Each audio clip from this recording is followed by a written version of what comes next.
Penentuan konsentrasi PAG dalam aliran darah ibu adalah dasar dari tes untuk mendiagnosis kehamilan atau tindak lanjutnya.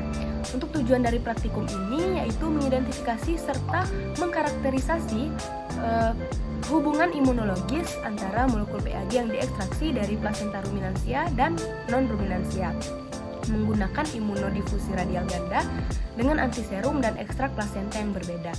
Bahan dan metode yang digunakan pada penelitian ini, yang pertama, antigen yang digunakan itu merupakan ekstrak plasenta dari ruminansia dan non-ruminansia. Antisera digunakan pada dua kelompok. Pada kelompok pertama menggunakan antiserum yang menonjol terhadap preparasi murni dan persiapan setengah murni. Kelompok yang kedua, antiserum yang diajukan terhadap sediaan komersial BSA dan PSA. Imunodifusi radial ganda dilakukan seperti yang dijelaskan sebelumnya oleh Ochterlony dengan sedikit modifikasi. Untuk desain eksperimental, yaitu yang pertama pemeriksaan spesifisitas antiserum, studi spesies non-ruminansia, studi spesies ruminansia, dan interpretasi hasil.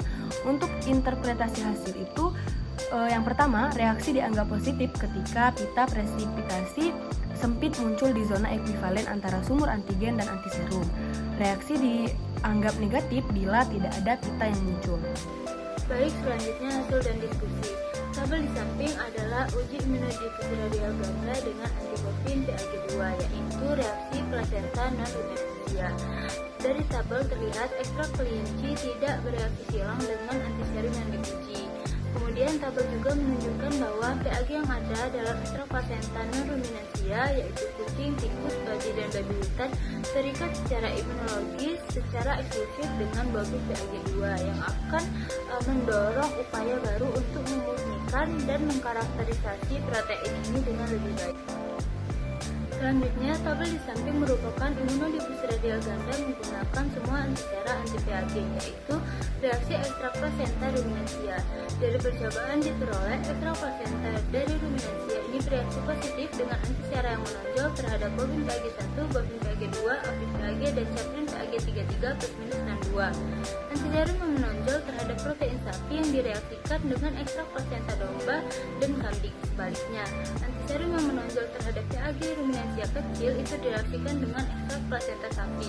Hasil ini tidak sesuai dengan hasil Hakus et al. Yang menunjukkan bahwa urutan PAG sapi, domba, dan kambing itu bercampur dalam pohon filogenetik dan menunjukkan bahwa banyak duplikasi gen terjadi dalam keluarga ini sebelum ketiga spesies ini menyimpang. Selanjutnya, gambar di samping ini merupakan uji imunodifusi radial ganda yang membandingkan ekstrak dari awal kehamilan, yaitu 30 hingga 40 hari kehamilan yang ditunjukkan pada gambar A, dan kehamilan tengah, yaitu 70 hari kehamilan yang ditunjukkan pada gambar B terhadap plasenta domba. Hasil yang diperoleh mengungkapkan perubahan PAG yang dihasilkan saat kehamilan berlanjut tercermin dalam ukuran dan muatan molekul yang bereaksi. Kehadiran dua garis presipitasi berarti ada dua protein dengan kecepatan migrasi yang berbeda. Pada gambar 4A diperoleh garis presipitasi tidak muncul di zona reaksi bofin PAG1 murni, sedangkan pada gambar 4B ekstrak B indicus menunjukkan satu garis pengendapan dan ekstrak B taurus, dua garis pada anti-bofin PAG2.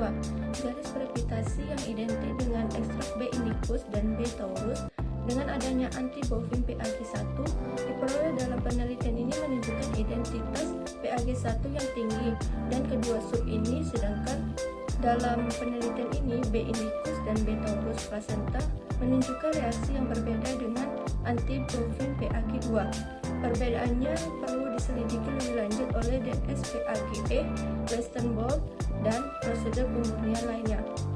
Jadi, dapat disimpulkan bahwa pertama, penelitian ini menunjukkan hasil bahwa PAG yang ada dalam ekstrak plasenta dari non-ruminansia seperti kucing, tikus, babi, dan babi hutan terkait secara imunologis hanya dengan bofin PAG2.